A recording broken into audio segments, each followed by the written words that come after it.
We talked about two of the human faculties or organs, the organ or faculty for taste and for sight, how they could be used as in a spiritual way. How can the eye make us possible readers of God's wisdom manifest in the universe, and the taste to inspect it.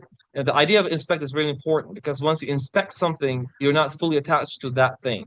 You just take a little bit of a taste, take a sample from it, and you know that the eternal taste lies elsewhere. This is just a temporary exhibition of God's treasure houses, the foods and the different tastes.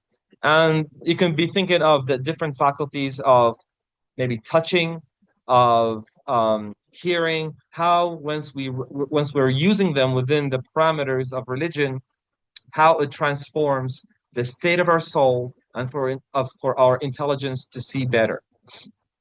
Okay, Mr. Shaka, this time read this note from here. Okay. The universe, man, and the Quran are three books which make the Creator known to us. The universe and man are created books which have issued from God's attributes of power and will, and are the collections of the manifestation of God's names, while the Quran is their revealed counterpart. These three books interpret each other like the Quran by studying the universe and man or himself. Man acquires knowledge of God and draws close to him. Okay, so look at the attribute of will and how, if we don't have the Quran to better understand the will of God in the universe, people will be misguided, right? And this Arthur Schopenhauer that I talked to you about, because he is more pessimistic than Nietzsche. He's more pessimistic than Freud. He is more pessimistic than any other human being, as far as I know, that has ever existed, that has written. And this guy, he's talking about the will, and everything is will. He's gotten this right, I guess that everything is coming from a universal will. But he says this will is the most evil thing possible out there. And he didn't get the other part right because he didn't rely on scripture. Not only, even in Christianity, the will is pure, is holy, is good, right? So without scripture, we can get somewhere with the light of our reason. But as far as I've seen from different historical instances of people who use their reason primarily and set aside scripture, they didn't turn out to be the happiest of people. Okay, so these three mirrors, the mirror of the universe, the mirror of man, the mirror of the Quran, all talk to us about God.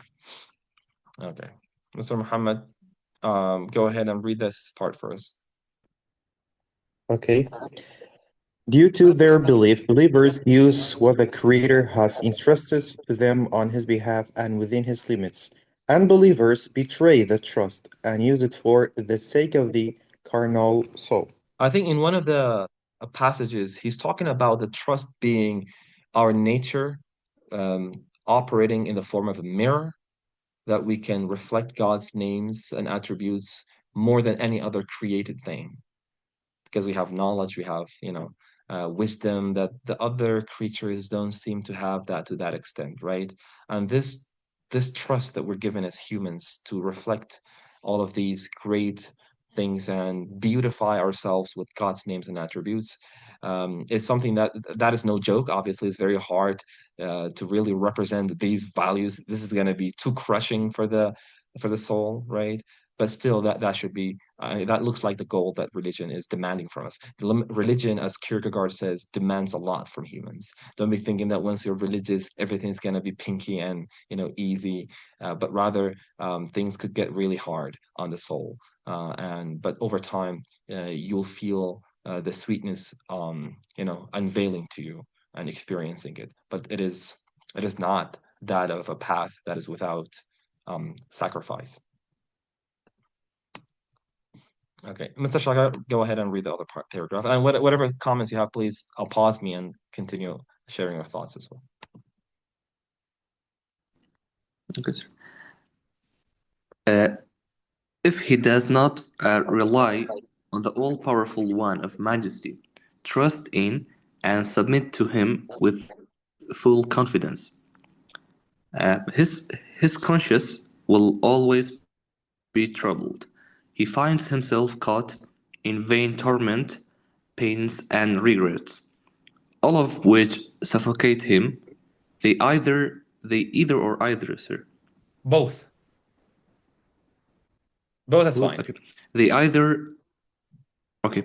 They either intoxicate him or turn him into a beast. What does intoxication mean? جهل يكردن. Yeah. Oh, Okay. It is more like a state of drunkenness. People, when they're intoxicated, they're drunk. So they're either drunk and their consciousness is not present, or they're a beast, an animal. And it's very, very interesting, the idea of conscience, because this idea is understood differently by people from different locations and geographical positions.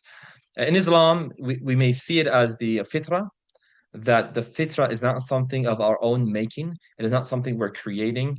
And but for the modern psychology, the conscience is an amalgamation, an aggregation of the talks and do's and don'ts of society and one's parents. So the conscious sometimes makes us feel bad and makes us troubled.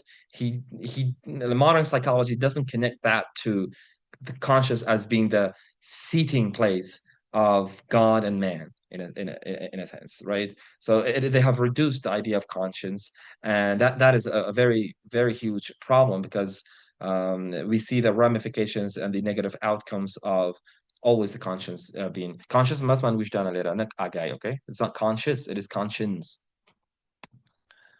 Wujdan, yes, is conscience. And yeah, a lot could be said about it. I'm gonna direct your attention later to a video recently made by Yasser Qadi, talking from an Islamic perspective from the Ibn Taymiyyah school of how conscience was interpreted from the Quranic, mainly from the Quranic source, and then from the scholars' speeches. And how can this conscience be organized in a way that gives us happiness and not trouble? You're going to get a lot of benefit from there. But this idea of submission is way deeper than we may think.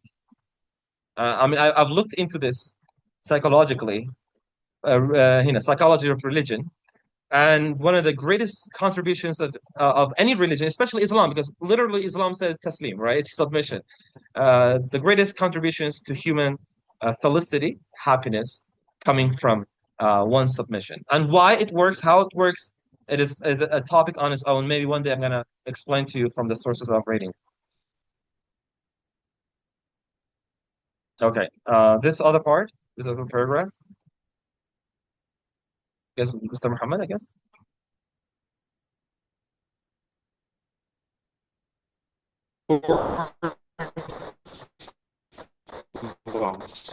In your helplessness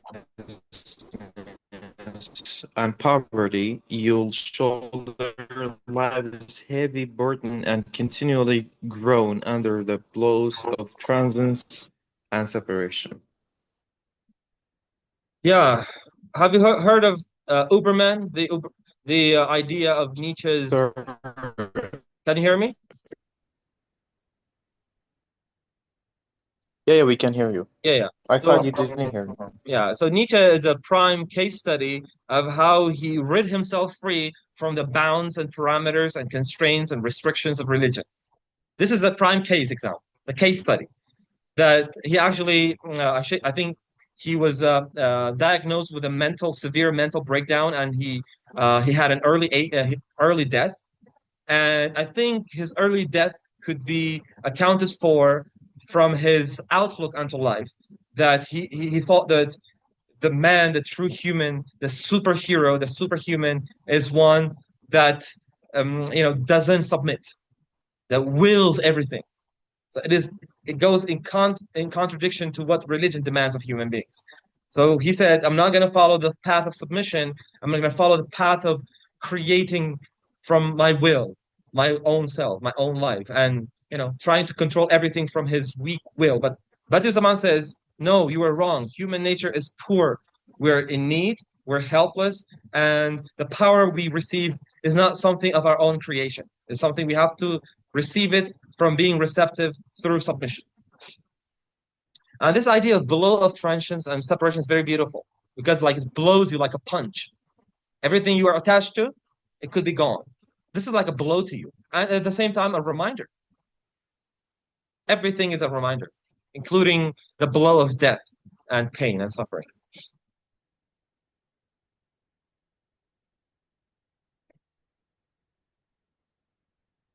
Okay, so we are in the seventh word. Let's see what we have here. The door to human happiness. Let's go through the highlighted parts so that we're able to finish until 50, at least for today. Okay, Mr. Shaka, go ahead and read that. Okay, sir. If you use them properly, the land So will basically, become before you read, we have the story of the lion, the beast, and the gallows. Okay, how these are existing truths that we all face, and what do we do about it? He talks about not being in despair, which is the mark of a religious person, not hopelessness. There are two talismans. Talismans are like two cures, two tools that cures you. Okay, Mr. Shaka, continue. Okay, sir. If you use them properly, the lion will become an obedient horse for you, and the gallows will become like a swing for your enjoyment. I will also give you two medicines that will heal your wounds and make them smell like roses. Furthermore, I will give you a ticket that allows you to travel the distance of years in one day.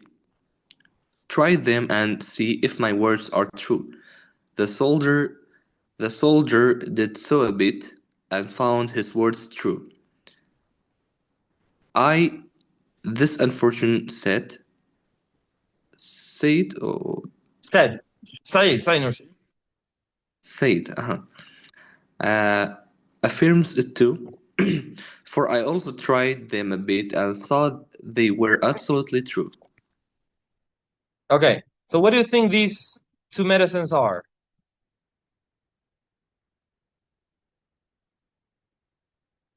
Does anybody know? Okay, let's move on Submission. and Is it a let's submission?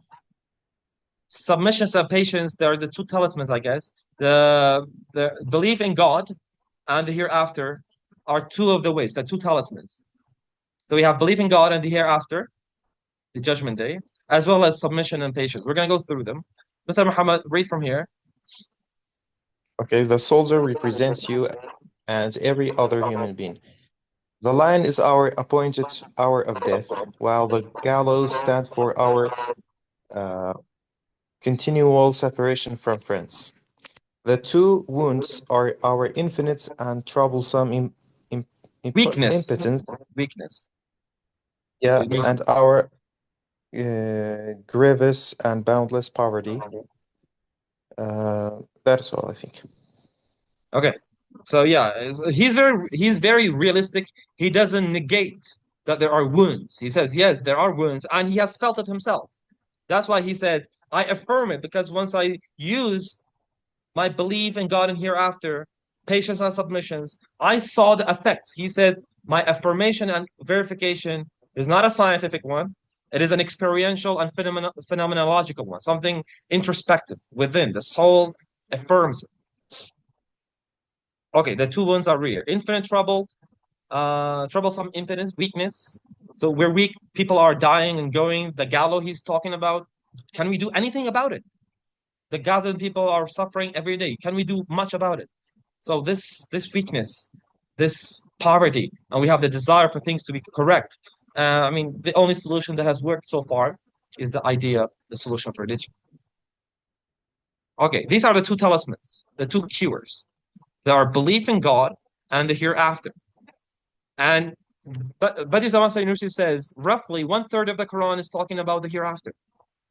1/3 of the Quran is either directly or indirectly about the hereafter. Huge emphasis. People are no longer believing in hereafter, isn't it? Or the belief is only superficial and veneer and periphery. It's not something verified within. It's not something we feel as we live through life. So, yeah.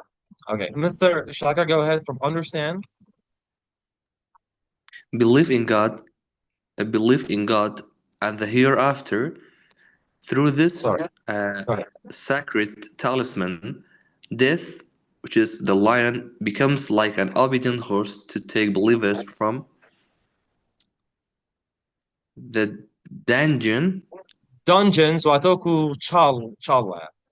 mhm, the dungeon of the world to the gardens of paradise, to the presence of the all-merciful one.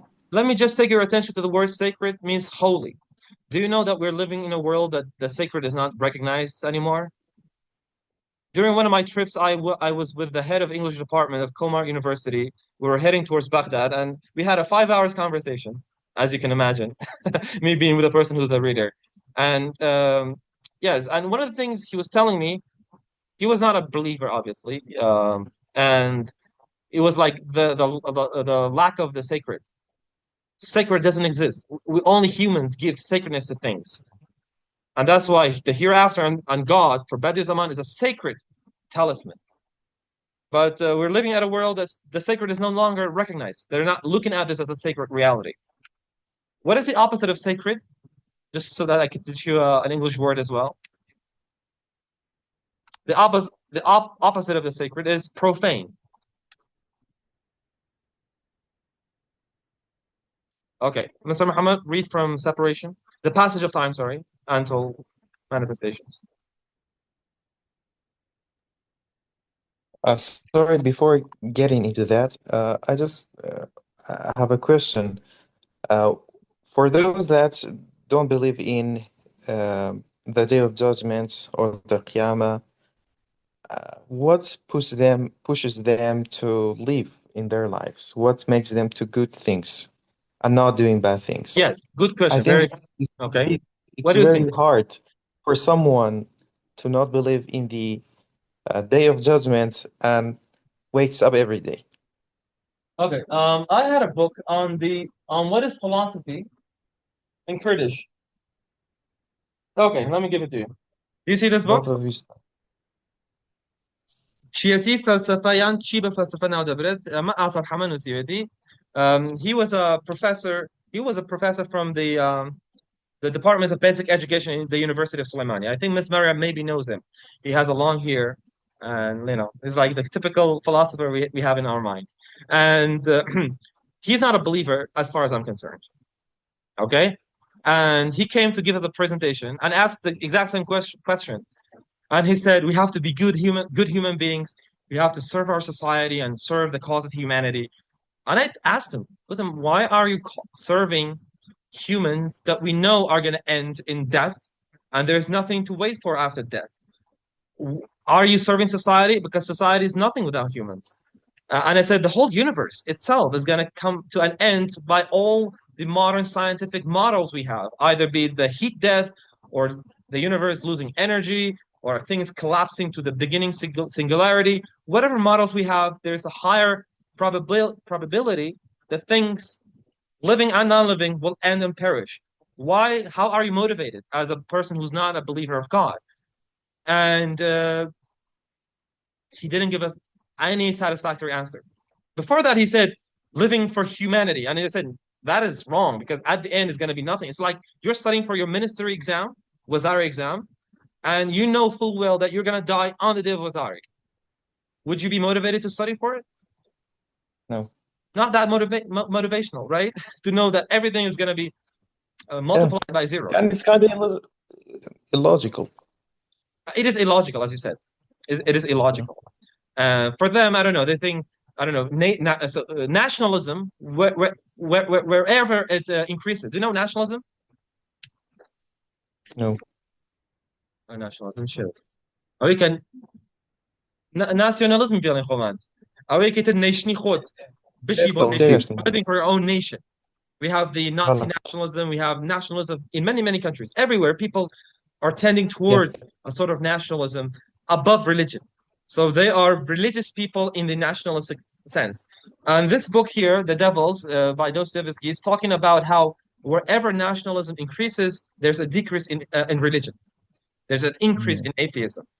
So, as you Yeah, said, people who are not believers of the afterlife of God, they're either attaching themselves to another cause because humans cannot live without a cause.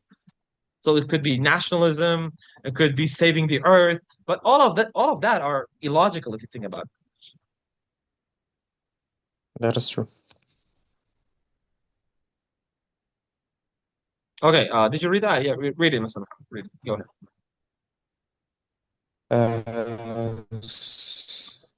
The passage of time punctuated by separation from friends because of death, represented by gallows, is transformed by belief into a means to watch with perfect pleasure the perpetually renewed and always colorful embroideries of God's wonderful acts, His power's miracles, and His compassion's manifestations.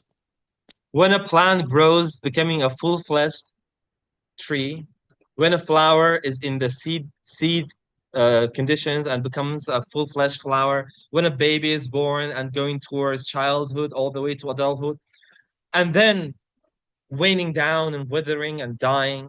He says this previously is very frightening scenario and scene to see that things are separated from you, flowers, beauties, other people, everything. He said that gets transformed. This is God's doing. You don't do that. When you are a believer, things gets transformed, states of your consciousness changes into what? By a belief to watch. Watch what? This is very important. With perfect pleasure, the perpetually renewed. Perpetually means continually renewed, and always colorful embroideries, means embellishments, decorations of God's wonderful acts. Means when a flower dies, you shouldn't be sad about it. You should look at how God, one of his names is the subduer. He renews things or he takes things away. So you can see God's name in a flower, not when it is beautiful, but when it is dying. Or when a person is dying, when the person is dead, then that is again, you're seeing God's power of taking the soul away. Yeah, So with this view, everything becomes an ayah, I think. everything, yeah, everything becomes an eye. And this is not something you have to see it within yourself and practice it within yourself. It was very, this is the opposite of, the other end of thinking. And he goes on to say that since the mirrors reflecting the colors in the sunlight, okay, and the scenes of a film are varied and replaced. God says, do you remember the ayah of Tansir? Nasakh? That God takes things away and brings new or similar things. Everything is like a Yeah. verse. He's using the word ayah in that verse. Okay, Mr. Shaka, read that. Okay. As for the medicines, one is patience and trusting in God, relying on His power and having confidence in His wisdom. What is there to fear when, realizing our helplessness, we rely upon the owner of the command, be and it is. I think it is kun fayakun. Yes. Be kun fayakun, and it is. Even when confronted with the most frightening situation and a great calamity, Calamity. he says, calamity, he says, surely to God we belong, and to Him is our return. I think it is also same as Inna lillahi wa Yeah, inna yeah, ilayhi raji'un. sure, sure.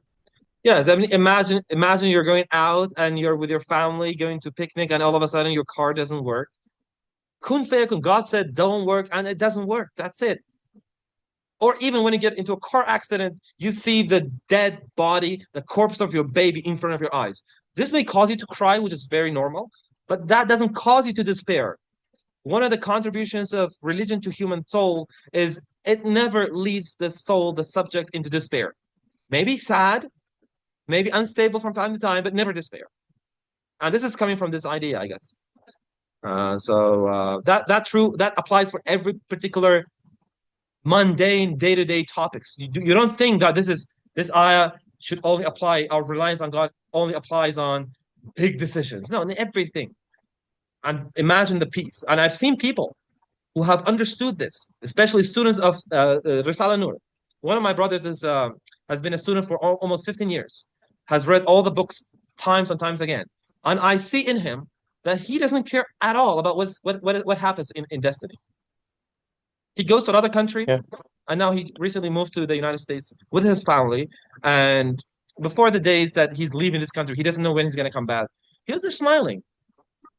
The wife was kind of distressed and concerned, but he was like smiling. I was like, "How are you so comfortable? Like you don't know what's going to come to you. It is complete unknown. The culture is different. You don't know whether or not you have that much of a financial stability." He said, "Everything is within his hand," and we know that as well as him, but he has experienced it. For him, it is a Yes. living reality every day manifesting. So almost every day can see within his space, whatever happens, he couldn't care less in a sense. It doesn't affect him. Not in terms of sadness. He feels sadness for people's disbelief in a sense. I can see that. He went to the United States in the plane. He said we had a person who was a disbeliever. I don't know, a Christian. Obviously, I don't call the Ahl Kitab disbelievers, but he still tried within that moment to just give her a present. I think with old women, and so that maybe they could talk about Islam to her while on the plane, and she gets, the ultimate light in a sense.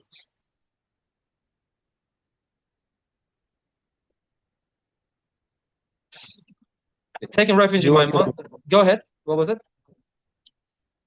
I said you want me to read it. Right. And your voice got interrupted, but Take again, refuge in my Father's care and grace, conscious of my weakness and helplessness. yes, there is some sort of he uses this every day and makes a parable out of it, so that we can understand and make an analogy between the mother's compassion and God's compassion. All right, read that, Mr. Shaka. Science, philosophy, and craftsmanship alone are not worth much, for they only light the roads as far as they grave. Okay, I didn't introduce the methodology of science and how science looks at the universe, modern science. But generally, modern philosophy, modern science, and craftsmen means being a carpenter, being any other crafts that a person could get engaged in. They're not alone. They're not worth after the grave, in a sense. So the light is temporary or limited. And philosophy and science, like everything else, once you connect it to God, is going to become pointers as well. So a religious philosophy, a religious science is one that brings you closer, and the light subsists and continues after the gate of grave, the gate of the grave. So yeah. Okay, let's see how much do we have before that. Did we reach 50 here? Okay. Shall I tell you about within the remaining minutes we have? I don't know how many minutes do we have. Maybe 10? Would you have time for me to explain it? Yeah, 10 minutes in short. Are you not sleepy? Is your attention not gone to other tasks? No, I'm okay. You're okay? What about the others? You can- How's it going? Just okay, sir. Okay. Just a quick reminder of science pre-modernity, Descartes and Francis Bacon. We're talking about the 16th century. Even during them, once they engaged the world, they saw within every phenomenon or instance of physicality four causes that operate, that we need to have these four causes to explain anything. Anything in the universe can be explained as to how it works and why it is there through these four causes. And it was first developed by Aristotle, then picked up and adopted by Islamic philosophers like Ibn Sina, Al-Farabi, Ibn Rushd, and then in the form of criticism by Imam al-Ghazali and the other Ash'ari and Maturidi scholars. Okay, I'm talking about something huge here that propelled and pushed the advance of science and philosophy. And these four causes for a thing to exist, let's say this cup, this glass. The first is the material cause. Let me remind you, these four causes we need in order to explain why a thing exists and how it exists. Okay? The first one is a material cause. Okari maddi. There must be a material structure, a raw material, for there to be anything, isn't it? In terms of physical things. The other cause is formal cause. Yes, we now know that there is this material raw thing, but it doesn't have any form. So the formal cause asks, what is it made of? What is this thing made of? The material cause, what is the thing? What is the material? Okay? And then this material we have, madachamaga, we have the formal cause. What is it made of? Sorry, what is the form of it? Okay? Form could be a cup. أتوانين ببلاستيك شيء تدرس كين؟ بمادة plastic. Of course, we can give different forms to it. Okay? And God had forms within his nature, within his godly mind, and through the form, he gave shape to the material existence of things. Okay? So the form of a tree, the form of a mountain, and we as humans, we have this sense and perception of these forms that are originally within God's mind. But since God breathed from his soul, we sort of have a sense of Adam being taught the names of a tree, the name, maybe God's names as well, and the names of things as well. So both are reconciled within that. So the second was the formal cause, right? So far, so good. Material cause, formal cause. Then the third is efficient cause. Okay? How this thing with this particular form came about. Efficient cause. Efficient means force. It needs a force, isn't it? If there's no force, no will, how can this thing come about at all? Or how can a mobile phone can come about at all? How can a mountain can come about at all? So we need an efficient cause. Okay, and the question efficient cause asks is who or what brings this thing about? And the fourth cause is the final cause. And that now we're entering a realm that science doesn't want to come close to it. Why is this thing here? Imagine we have guests and I'm preparing them coffee. I can tell you about the material cause of the coffee. Can you tell me?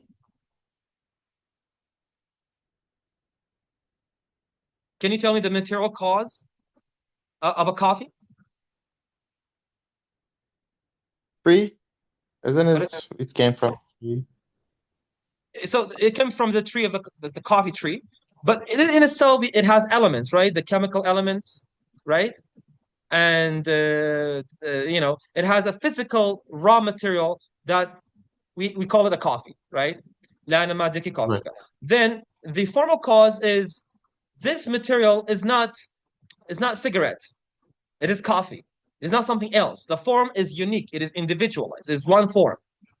Formy coffee, okay? So I'm saying we have guests, we have coffee. I can tell you about the structure of the coffee, chemically and physically. And then I can tell you about the form that we know that this is coffee, this is not tea. And I can tell you the efficient cause is me right there, preparing and bringing the materials and boiling, right? And then the final cause, we cannot guess and infer the final cause from the preceding three causes. We cannot say from the material, the formal, the efficient, from why am I serving this coffee? You see what I mean? Yeah. I serve it because I love the guests. Something not found within any of the causes. And any of these causes can be interpreted from a religious perspective. So we have, for example, the efficient cause. Let's say of a tree grows and gravity is working on the tree, isn't it? So the growth of the tree and the gravity working on it, these are forces, isn't it? It needs force for the tree to grow. It needs force for the soil to bring the nutrients to the tree and the air and everything. And for the Islamic Ash'ari and Maturidi school of thought, Imam Ghazali being the head in his, Tahatuf al-Falasifa, the incoherence of the philosophers, he's talking about occasionalism. Have you heard of occasionalism in Islam? Maybe in Arabic. I don't know in What Arabic. does What was it? Yeah, so baby, let me explain in English a little bit. So the tree receives nutrients from the ground, and the tree produces or engages in the process of photosynthesis. It grows. None of it is done by nature. From an Islamic Ash'ari Maturidi school of thought, occasionalism, we say. God uses the soil, the tree, and the air and the process of photosynthesis. There are occasions. They're not cause and effect. They don't have causal powers. The cause is efficient cause is not coming from themselves. God is using the occasion for it to come. For example, parents. Obviously, some people say the reason we're here, the efficient cause we're here, is because of the marriage of our parents, right? There must have been an efficient cause, right? But this efficient cause is not independent. Sabrakhoniya. Balin wala dai kubalk sarbacho hokari druzwini emen. From where amanu tianchi amanu khwai gore bakari hina wako occasion wako katek wako halu marjak rakhsanduni pekawa emal druzwini. Yani druzwini ema cause كمان awani. Yani effect ka ema effectin hal man. Effecti cause ni kadai walkman. Cause ultimately is God. Is used by God. Is an occasion that God uses. God uses. You see what I mean? And the material cause, let's bring back to the first cause. The material cause of our bodies is not the universe didn't create it. The stars didn't create the material parts, the material components. Science says the universe created these. But for us, the material cause is created by God. The formal cause, the form of things are within God's categories of thought. And as humans, we participate in God's categories, and we have these forms that we create culture. The buildings, the cars, and everything are coming from the forms in our head. When you're an architect creating a building, you have the form of what you're creating in your head, right? So this form is enabled by God. The form itself, we're not generating. We're just using the form that's already within our consciousness. And then we have the efficient cause, that gravity and all the sources. For some, like Ibn Sina and Al-Farabi and the others, there are secondary causes. Why go with that? I'm causing a independently, but I'm fully independent. Heshta, God's unity is preserved. And then the final cause is altogether religious exploration.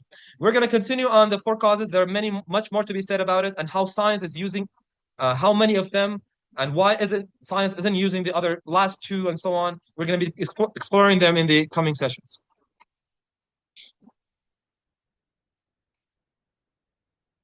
مناسب. Okay, I'm from Hadith event. Okay, yeah.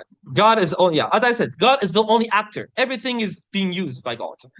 Everything is an occasion. Occasion what a cat cat يعني hello much.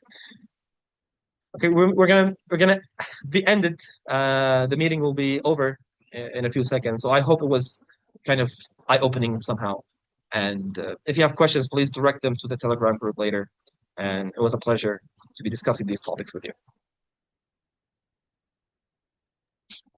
Thank you for today.